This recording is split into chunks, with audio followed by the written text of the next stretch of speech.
Gold और silver return के मामले में झंडे गाड़ लें। इसकी बात तो बहुत हो गई, लेकिन जानते हैं आप गोल्ड और सिल्वर में जो आपको गेन हो रहा है उसे अगर आप बुक करते हैं यानी उस मुनाफे को अगर निकालते हैं तो उस पर आपको टैक्स कितना देना है?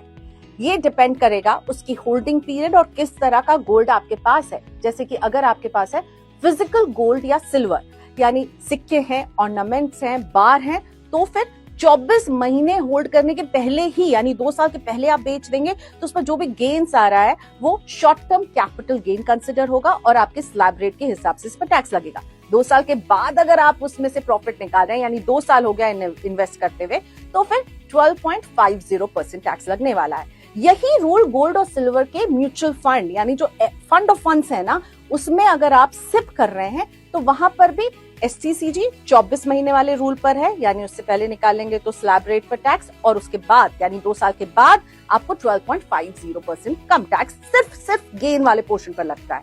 अब आते हैं गोल्ड ETF जिसकी सभी बात कर रहे हैं। तो गोल्ड ETF एक्सचेंज पर ट्रेड होता है, तो इस पर जिस तरह से आपको स्टॉक्स यानी इक्विटी पर टैक्स लगता है वैसे ही लगेगा। गोल्ड और सिल्वर ETF के गेन्स को अगर आप बुक करेंगे तो यहाँ पर 1 साल का रूल है, यानी 1 साल पहले अगर बेच देंगे तो स्लैब रेट के हिसाब से उस गेन पर आपको टैक्स देना है और 1 साल के बाद तो फिर 12.50% का ही टैक्स आपको देना पड़ेगा।